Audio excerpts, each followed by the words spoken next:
Here's a question we get all the time at Prized Auto because we live in the northern climate where it snows is, do I need an all-wheel drive or four-wheel drive vehicle? Well, to answer that question, you have to ask yourself what that word need means. What do you mean when you say do I need an all-wheel drive or four-wheel drive vehicle? If it's, I'm driving through a snowdrift on my way to work, my long commute every day, and my driveway is 1,000 feet long and the roads are never plowed, then you probably do need a four-wheel drive or all-wheel drive vehicle. But the short answer, to cut to the chase for the rest of it, is probably not. And I'll ask a couple of questions. Even in the north here where it snows all the time, how many days, if you're honest, are you driving through unplowed roads or where there's snow on the ground and you're not driving on dry pavement? And the answer is, when you look at a 30-day period, take a snapshot of any month, it's probably less than 10 days or 10 times that you're driving on those really snow-covered roads or driveways or things like that.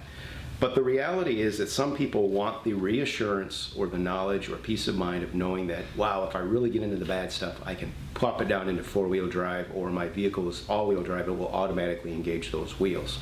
So here's some of the things to consider.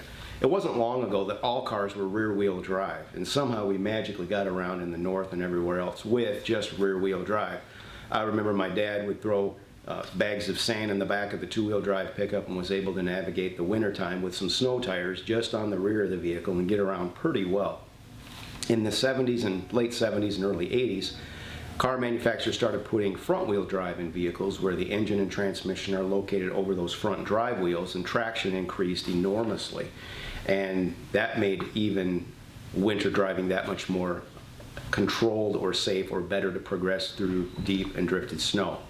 And fast forward to today, and almost all vehicles are front-wheel drive. There are very few vehicles that are rear-wheel drive, and then many come with either all-wheel drive or four-wheel drive. So a quick history shows us that we can get around in two-wheel drive rear, two-wheel drive front without the necessity of four-wheel drive or all-wheel drive. So back to the question, do I need that? Well, the reality is that a front-wheel drive vehicle equipped with two snow tires on those drive wheels can get around remarkably well.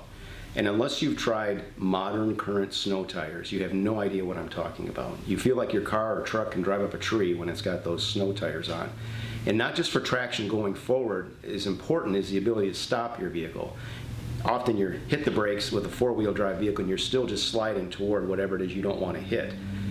Four-wheel drive won't help you out in that situation, neither will all-wheel drive. But snow tires will, because they have sipes which attract and suck away moisture or water, which gives you incredible grip. So while snow tires give you great traction to dig out of snow or get through snow, almost as important, you soon realize, is the ability to brake and slow down safely in a controlled manner.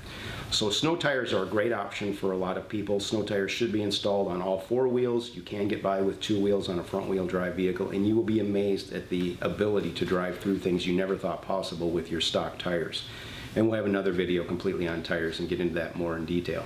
But having said all that, again, if you have the need of driving through consistent snow, or you just want the peace of mind knowing, okay, I'm going to do the best I can to drive in front-wheel drive mode or rear-wheel drive mode, and if I need to, I want to be able to reach down and click that button over, or that switch or that toggle. I want to be able to do that. There's a few things you need to know. In the purchase of a new vehicle, an all-wheel drive or four-wheel drive system is going to cost about $2,000 and up over the base price of a vehicle that just comes standard with the front-wheel drive system. So you're going to pay more on the front end. And a used vehicle that's going to be $1,000 to $2,000 more than the comparable vehicle that's equipped less, depending on the vehicle. So there's that. The other factor people sometimes don't realize is when they buy an all-wheel drive car is that all four of those tires need to be rotated much more equally, and they have to be because of the sensors in the system, the all-wheel drive system, to make sure that one tire is not being worn more than the other. So for example, you cannot replace two tires on the front and not do the other two on the rear, because the tread depths will vary and it will damage the all-wheel drive or four-wheel drive system. So it's an increased cost to replace all four tires at once on an all-wheel drive vehicle. So those are some factors to keep in mind. Should I? Do I need to? Well, you can answer the question yourself if you really need to or you want to. If you need to, then you need to. If you want to, then there's some expenses you can have to look at for that peace of mind of knowing that I can drive through anything that Mother Nature throws at me anytime. Thanks for the question. Hey, thanks for watching today. We do appreciate it. You can learn more about Prized Auto in many, many ways. Go to prizedauto.com and check out our wonderful website. Check us out on Facebook. Or we'd love to hear your voice for real. Pick up the phone and call us at 906-428-CARS. That's really easy to remember in the 906. Or ultimately stop by and check these cars, trucks out yourself. You can do that at 508 Stearns Avenue. And we are located here Monday through Friday at 8:30 to 5 p.m. Eastern Time. Not closed on Saturdays, but we are open on Sundays if you want to bring both of you together to come check out a vehicle from noon to 4 Eastern Time. Thanks so much.